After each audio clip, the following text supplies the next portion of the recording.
Et voilà, nous quittons la Nationale 1, la route circulaire, pour nous engager vers la 26, pour ensuite prendre la piste F208 pour nous amener au camp de Lammalaloga.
Alors il nous reste une quarantaine de kilomètres à parcourir sur une route goudronnée. Et il faut savoir que je suis équipé avec des Anaki Wild avant et arrière. Et que cette route, si elle est magnifique, elle est extrêmement abrasive.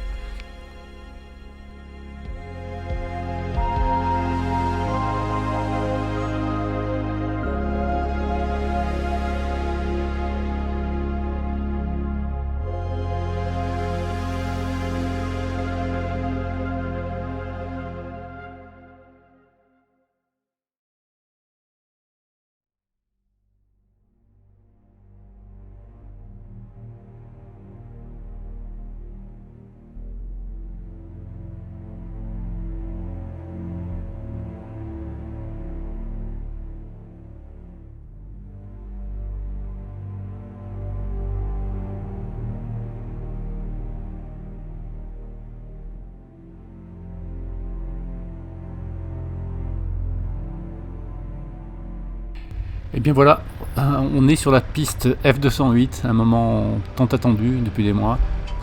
Bien évidemment, ma moto a été préparée par CO2 Moto Boulogne avec des crash bars, un sabot moteur et des pneus Anaki Wild tout neufs. On va pouvoir affronter cette piste F avec un temps de ouf.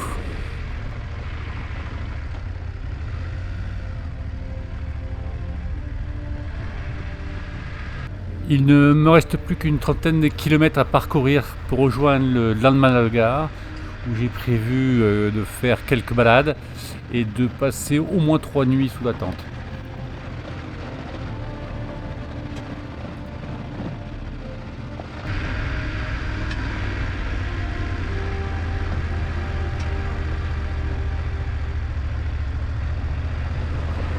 Alors une petite pause en plein milieu de la piste F208, au milieu de nulle part. La piste nous emmène droit sur le site magnifique du Lammalaloga. Je suis sur un plateau là complètement désertique. Pas un bruit.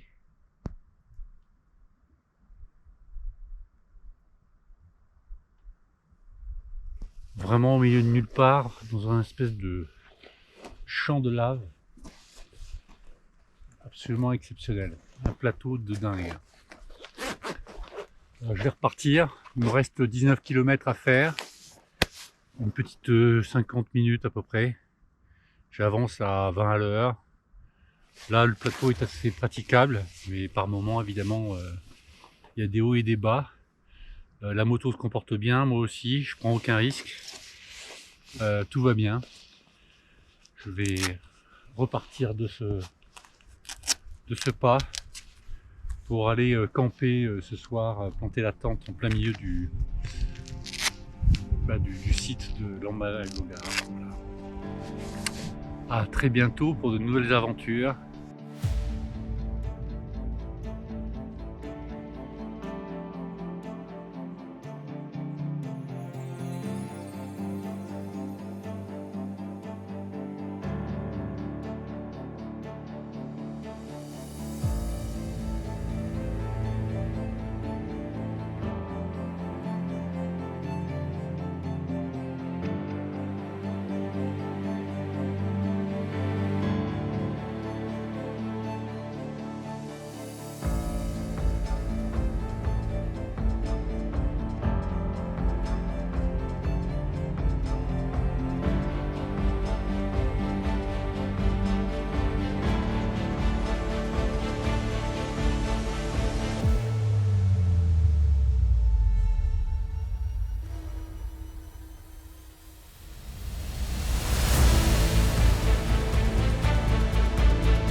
Les amis, une piste extrêmement difficile. Je pense que ça va être très compliqué de faire ça à deux, beaucoup de sable. Donc du coup le sable à deux c'est carrément ingérable. Je m'enlise pas parce que je suis bien équipé en termes de pneumatique, mais c'est quand même assez crevant à garder le contrôle. Voilà. Donc par contre, bon évidemment le paysage lui il est carrément sublime. Je viens de là-bas et en fait de derrière tout ça, et je vais derrière là-bas. Voilà. Donc j'ai encore pas mal de, j'ai pas trop de parcours à faire, mais il y a tout de même encore, je pensais encore un petit quart d'heure. Oui, la trace évidemment les voitures passent facilement. La trace de mes pneus qui adhère bien, donc il n'y a pas de problème. La moto elle est nickel, mais par moment il y a des endroits où il y a vraiment pas mal de sable. Bon. Si j'avais pas le bon pneumatique, je serais déjà enlisé.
Nous voici arrivés devant le gué qui nous sépare du camping du Landmannalaugar et que je décide de ne pas traverser pour des raisons de sécurité.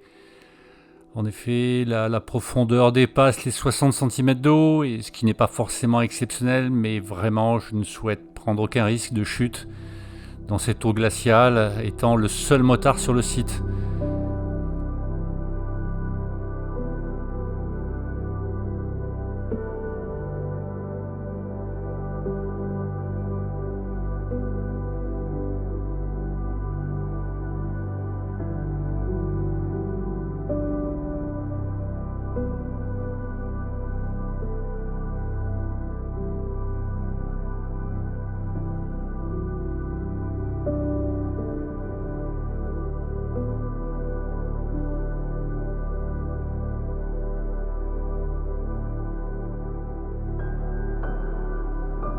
Je préfère laisser la moto ici 3 jours, à 200 mètres du camp, bien protégée, et de traverser à pied par un petit pont qui est juste à côté du camp.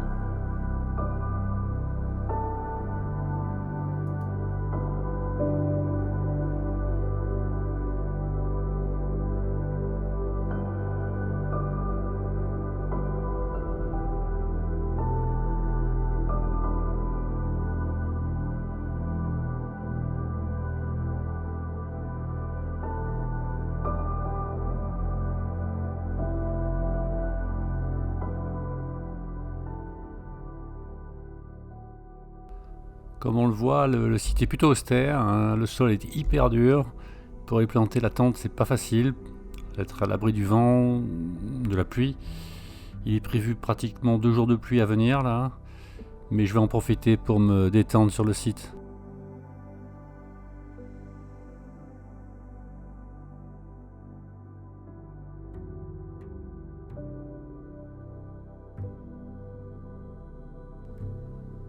En attendant, je vais profiter des douches chaudes à disposition et des sources d'eau chaude à proximité du camp.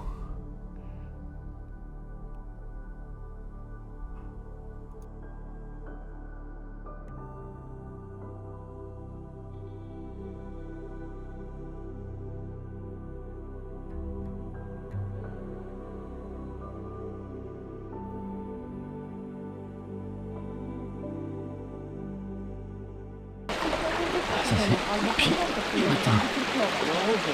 Plus rien pour moi. Tout va bien. La journée va bien commencer.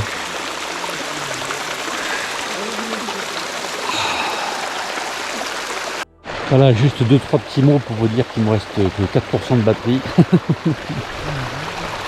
Que je suis enfin seul, il est 7h30. Et c'était pour vous faire admirer un peu ce petit bain avant d'aller marcher quelques heures. Voilà, après un bon bain matinal et un bon petit déjeuner lyophilisé dans l'espace cuisine avec les campeurs, je me mets en route pour une rando de 4 heures pour atteindre le point culminant du site, le mont Alda, situé à 1128 mètres d'altitude. Alors le début de la marche commence par la traversée du champ de lave de Logarum, pour ensuite découvrir les monts colorés de jaune, d'orange et de rose, voire bleutés, magnifiques.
Bon, le temps se couvre un peu, mais on aura bien vu déjà d'ici là des bonnes vues.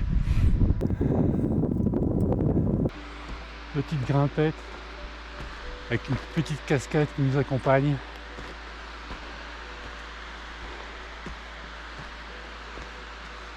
Il reste encore pas mal de neige. Il faut savoir que l'endroit a été fermé jusqu'à tout début juin.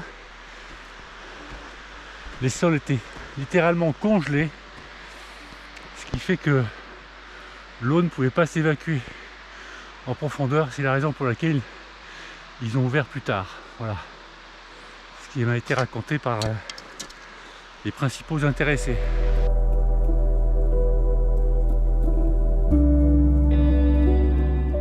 Vaut mieux pas se casser la figure, hein, parce que vu en arrière, le chemin est assez pentu. Faut faire attention de droite à gauche. Voilà, vaut mieux pas glisser. On va continuer droit devant. Je vous invite à prendre ce parcours, parce qu'effectivement vous allez être très rapidement seul au monde et d'avoir envie que ça continue.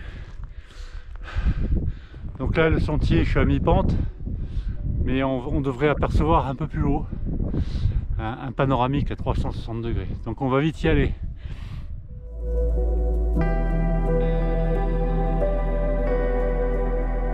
Voilà, alors on vient de franchir le premier petit col. Le chemin devient blanc et orange.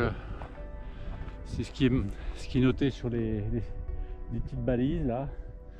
Donc là on va monter tout là-haut. Et puis on va emprunter ce sentier là que l'on voit, qui prend son départ là en bas, dans un décor absolument surnaturel. On n'entend plus rien.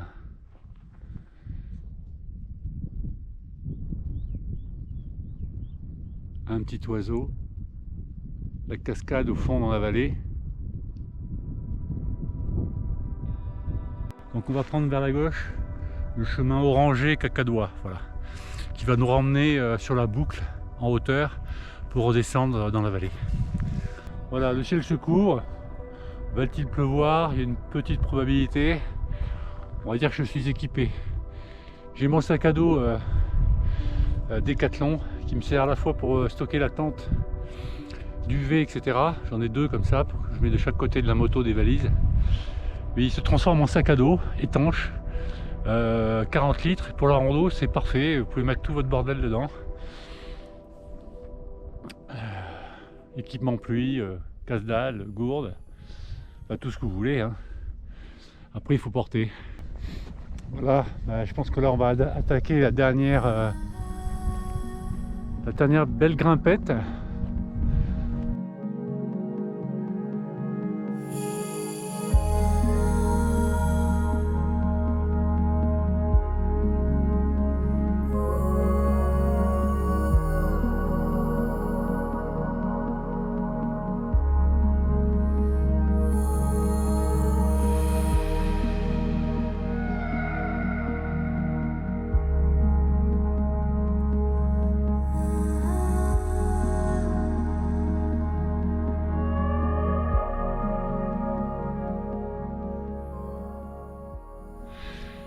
Et juste pour ajouter 2-3 mots par rapport à l'arrivée de Jo, mon épouse, le 16 juillet, sachant que nous sommes encore le 21 juin, donc d'ici quelques semaines. Alors je pense qu'on va faire un petit parcours de 15 jours à moto qui s'annonce plutôt sympathique. Voilà, donc on va suivre ça bientôt. Alors il n'est pas passé grand monde par là parce que je vois pas de traces. Je vois les poteaux et je vois pas les traces. Donc juste pour vous rappeler d'où on vient, tout à fait en bas, là-bas au fond, dans la vallée, après la partie basse, au centre, tout verdoyant, ça c'est vraiment le creux. Après on a un immense terrain de champ de lave, et derrière le champ de lave tout noir, dans la vallée, le camping. La première grimpette. Et de l'autre côté, on aperçoit au loin, là d'où je viens en moto, avec le grand lac au fond et les sommets enneigés tout à fait derrière. Exceptionnel. Alors on attaque la dernière partie de la grimpette. On va bientôt arriver au sommet.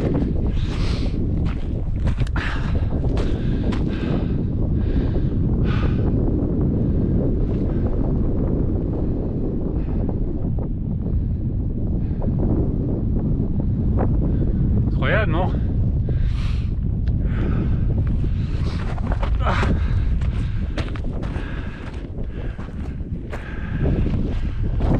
Donc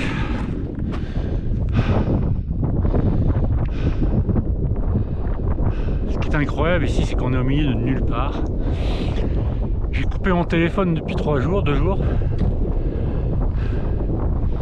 C'est pas parce qu'il n'y a pas de réseau. Le réseau il marche très bien ici. Donc en cas de pépin, j'appelle les secours évidemment pour me localiser. Mais c'est qu'il n'y a pas d'électricité du tout pour charger, donc il y a des batteries. Donc je vis avec une batterie. Mais l'avantage c'est que vous êtes un peu coupé d'un peu tout le monde. Tout le monde me manque évidemment, mais ça fait du bien de faire une vraie coupure. Une totale coupure avec le reste du monde. Voilà. Et d'être au milieu de ce paysage de dingo. Voilà. L'Islande c'est tout à fait dingo. Je pense qu'il n'y a pas d'autre terme. Passage un peu délicat, un peu pendu, surtout quand on a le vertige comme moi. Donc il faut prendre un peu sur soi par moment, mais c'est ça qui est bien. Voilà, donc on est presque encore, on n'est pas encore arrivé, hein. Mais bon, le décor change toutes les demi-heures en fait dans ce pays. Donc là je vais attaquer le brouillard, je pense, avec un petit lac derrière moi là que je viens de découvrir à l'instant.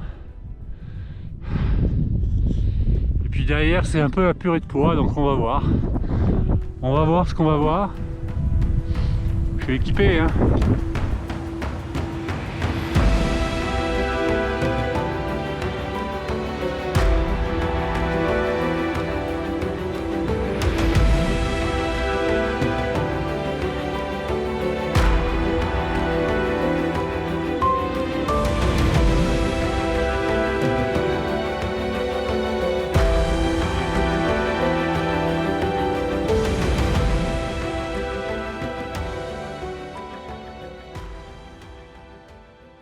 Bon ben voilà, on est arrivé au sommet.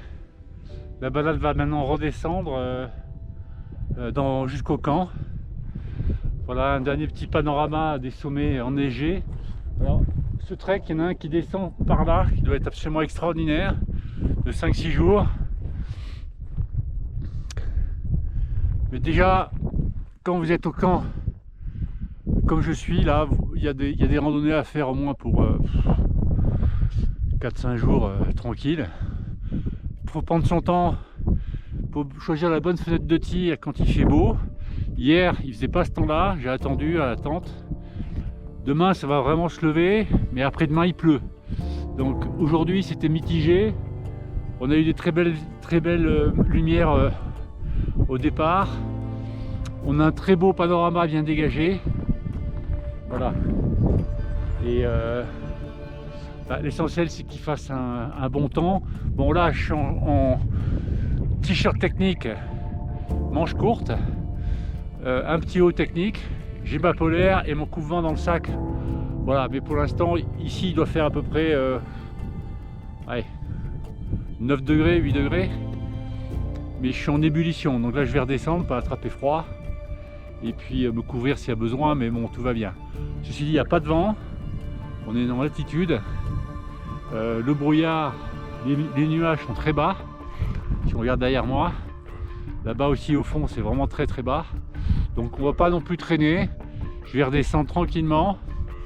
Et puis je vais aller me relaxer dans les hot tubes, voilà, dans les sources d'eau chaude pendant 2 heures au moins, de manière à bien me détendre, parce que la grimpette, mine de rien, elle était costaud.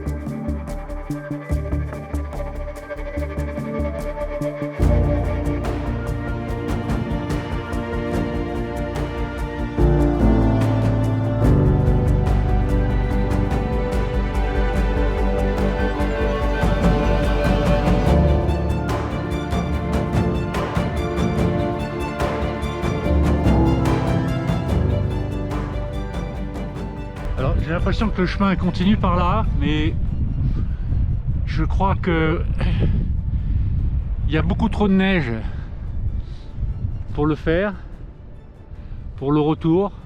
Je vois absolument pas de piquet de chemin de retour, donc je vais pas me risquer sur le bizarre. Je vais faire demi-tour parce qu'en fait le chemin continue là-bas, mais honnêtement je vois pas d'endroit praticable. Et là en plein en bas là, c'est le départ d'une cascade, donc je vais pas me lancer dans une petite chute d'eau comme ça. Donc je vais faire demi-tour, voilà.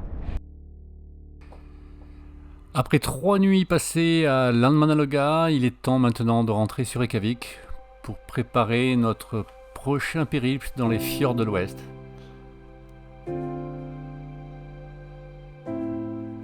La moto est fin prête pour repartir par la F208 et affronter une toute petite tempête de sable.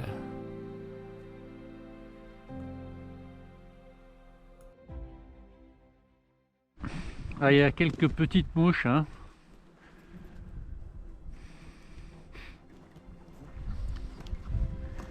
C'est pas un mythe. C'est pas un mythe. On va vite couler.